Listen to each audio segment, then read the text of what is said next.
സത്യസ്യ തേ സദൃശ ആത്മന ആത്മനോന്യം വക്താരമീശ വിബുധേഷ്വഭിനാനുചക്ഷേ survey വിമോഹിതധിയത്തവമായേ may ബ്രഹ്മാദയത്തനുഭൃതോ ബഹിരർത്ഥഭാവ. പ്രഭാത കേളിയിലേക്ക് എല്ലാവർക്കും സ്വാഗതം. ശ്രീമദ് ഭാഗവതം ഏകാദശ സ്കന്ധം 7-ാമത്തെ അധ്യായത്തിലത്തെ 17-ാമത്തെ ശ്ലോകമാണ് ചൊല്ലിയത്.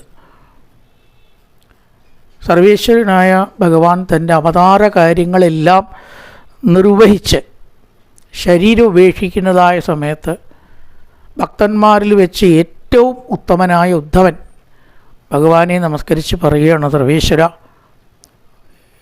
അങ്ങേ കൂടാതെ എനിക്ക് ആരും ഈ ലോകത്തിൽ ബന്ധുവായിട്ടില്ല. അതുകൊണ്ട് അങ്ങ് പോയാൽ ഞാൻ എങ്ങനെ ശേഷിച്ച കാലം ഈ ദേഹം വെച്ച് ഈ ലോകത്തിൽ കഴിയും? അതുകൊണ്ട് പോവുകയാണെങ്കിൽ എന്നെ കൊണ്ടുപോകണം, അല്ലച്ചാൽ പോവാതിരിക്കണം. പറഞ്ഞു, ഉദ്ധവ, അത് രണ്ടും നടക്കില്ല. യാദസ്യ ധ്രുവോ മൃത്യു ധ്രുവൻ ജന്മ മൃതസ്യച. ശരീരം എടുത്തവർക്കൊക്കെ ഇവിടുന്ന് പോകണം, വീണ്ടും അവർ ശരീരം എടുക്കുകയും ചെയ്യും. അത് സാധാരണക്കാരുടെ കാര്യം. എനിക്കും തന്നെ അവതാര കാര്യം കഴിഞ്ഞാൽ ഇവിടെ നിൽക്കാൻ സാധ്യമല്ല. അങ്ങയെ കൊണ്ടുപോകാൻ അതും സാധ്യമല്ല. കൂടെ കൊണ്ടുപോകാൻ ഒരേ ഒപ്പം വേണമെന്ന് പറ്റാത്തൊരു കാര്യമാണ് ജനിക്കലും വരും. ഒപ്പം ജനിക്കുക, ഒപ്പം മരിക്കുക. ഇരട്ടക്കുട്ടികളാണെങ്കിലും കൂടി ചെറിയ വ്യത്യാസം ഉണ്ടാവുന്നതാണ്. ചെറിയ വ്യത്യാസം. ഒപ്പം ജനിക്കുക, ഒപ്പം മരിക്കുക, ഈ ശാഠ്യം വെറുതെയാണ് ഉദ്ധവ. പക്ഷെ ഒരു കാര്യം ചെയ്യാം, ഞാൻ ഇവിടുന്ന് പോയാലും പോയി എന്ന ദുഃഖം അങ്ങയെ അലട്ടാതിരിക്കാനുള്ള മാർഗം, ജ്ഞാനമാർഗം ഞാൻ അങ്ങേക്ക് ഉപദേശിച്ചു തരാം. അത്രേ പറ്റൂ. എന്നാൽ ഭഗവാനെ അതെങ്കിലും വേണം. കാരണം അത് അങ്ങ് തന്നെയാണ് ഇപ്പോൾ ഉത്തമനായിട്ട് ഞാൻ കാണുന്നുള്ളൂ. യഥാർത്ഥമായിരിക്കുന്ന വക്താവ് ഗുരുനാഥൻ എങ്ങനെയാവണം എന്നാണ് ഉദ്ധവൻ ഈ ശ്ലോകത്തിൽ കൂടെ പറയുന്നത്. നമ്മുടെ ഇപ്പോഴത്തെ വിഷയവും അതാണ്. എന്തുപദേശം കൊടുത്തു എന്നതല്ല. ഇവിടെ പറയുകയാണ്, വിബുധേഷ്വഭി, ദേവന്മാരിൽ പോലും ഇല്ല അത്രേ ഈ പറയണത് നടപ്പാക്കണ സ്വഭാവമുള്ളവർ. വിബുധന്മാർ, ദേവന്മാർ. വക്താരമീശ, വക്താക്കളിൽ പറയുന്നത് അതേപോലെ അനുഷ്ഠിക്കുന്നവർ ദേവന്മാരിൽ പോലും സർവേശ്വര ഇല്ല.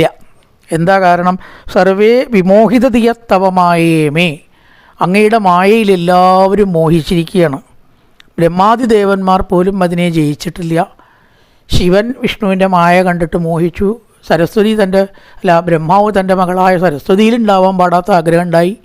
അപ്പോൾ ത്രിമൂർത്തികളടക്കം മായയ്ക്ക് വിധേയരാകുമ്പോൾ അവരെങ്ങനെയാണ് ഉപദേശിക്കുന്നത് മുഴുവനെ പ്രാവർത്തികമാക്കുക?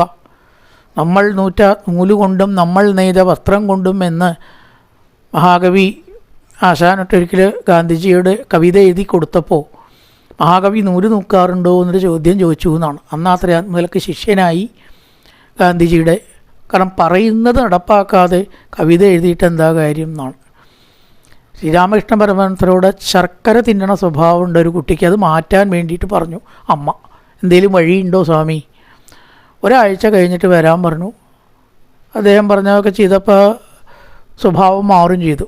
ചിലർ ചോദിച്ചു, എന്തേ സ്വാമി ഒരാഴ്ച കഴിഞ്ഞിട്ട് വരാൻ പറഞ്ഞേ? അപ്പം അദ്ദേഹം പറഞ്ഞു, എനിക്ക് അങ്ങനെ ഒരു സ്വഭാവം ഉണ്ട്. ഇടയ്ക്ക് ഉറക്കമൊഴുകി എന്തെങ്കിലും ചെയ്ത് കഴിഞ്ഞാൽ ഉണർന്നാലൊരു ശർക്കര കഴിച്ചത് ശീലമായിട്ടുണ്ട്. അപ്പം ഞാൻ ആദ്യം അത് മാറ്റണ്ടേ, എന്നിട്ട് വേണ്ടേ മറ്റൊരാളോട് പറഞ്ഞു കൊടുക്കാൻ? ഇത് പറഞ്ഞു എന്ന് കേട്ടിട്ടുണ്ട്. അപ്പം താൻ ജീവിതത്തിൽ അനുഷ്ഠിക്കാത്ത കാര്യങ്ങൾ മറ്റൊരാളോട് പറയുന്നതിന് അർത്ഥമില്ല. കുറേയെങ്കിലും, മുഴുവനെ നമുക്ക് സാധിക്കില്ലെങ്കിലും കുറേയെങ്കിലും അനുഷ്ഠിക്കുന്ന ആളാണ് യഥാർത്ഥ ഗുരുനാഥൻ. ആചാര്യൻ എന്ന് പറഞ്ഞാൽ ആചരിച്ച് കാണിച്ചു കൊടുക്കുന്നവൻ എന്നാണ് അർത്ഥം. താൻ സ്വയം അപ്പം അങ്ങനത്തെ ആളാണ്, അങ്ങനത്തെ ഒരു ഗുരുനാഥനാണ് അങ്ങ് എന്നുള്ളത് കൊണ്ടാണ് ഞാൻ അങ്ങയോട് ചോദിക്കുന്നത് എന്നാണ് ഉദ്ധവൻ പറയണത്. അങ്ങനെ വിസ്തരിച്ചിട്ട് ഉപദേശം കൊടുത്തു. ജ്ഞാനം ഉദ്ധവന് പ്രകാശിച്ചു. പിന്നെ ഭഗവാൻ പോയപ്പോൾ ദുഃഖം ഉണ്ടായതുമില്ല. അപ്പോൾ ഏതൊരാളാണ് പറയുന്ന കാര്യങ്ങൾ ജീവിതത്തിൽ അനുഷ്ഠിക്കുന്നത് അദ്ദേഹമാണ് യഥാർത്ഥത്തിലുള്ള ഗുരുനാഥനും വക്താവും എന്നാണ് ഉദ്ധവൻ്റെ ചോദ്യത്തിൽ അടങ്ങിയിട്ടുള്ളതായ പൊരുൾ. അതാവട്ടെ വളരെ വിരളവുമാണ്. സത്യസ്യ തേ സദൃശ ആത്മന ആത്മനോന്യം വക്താരമീശ വിബുധേഷ്വഭിനാനുചക്ഷേ സർവേ വിമോഹിതധിയർത്ഥവമായേ മേ ബ്രഹ്മാദയത്തനുഭൃതോ ബഹിരർത്ഥഭാവ. നല്ലൊരു സന്ധ്യ നല്ലൊരു പ്രഭാതം എല്ലാവർക്കും ആശംസിച്ചുകൊണ്ട് നിർത്തുന്നു. നമസ്കാരം.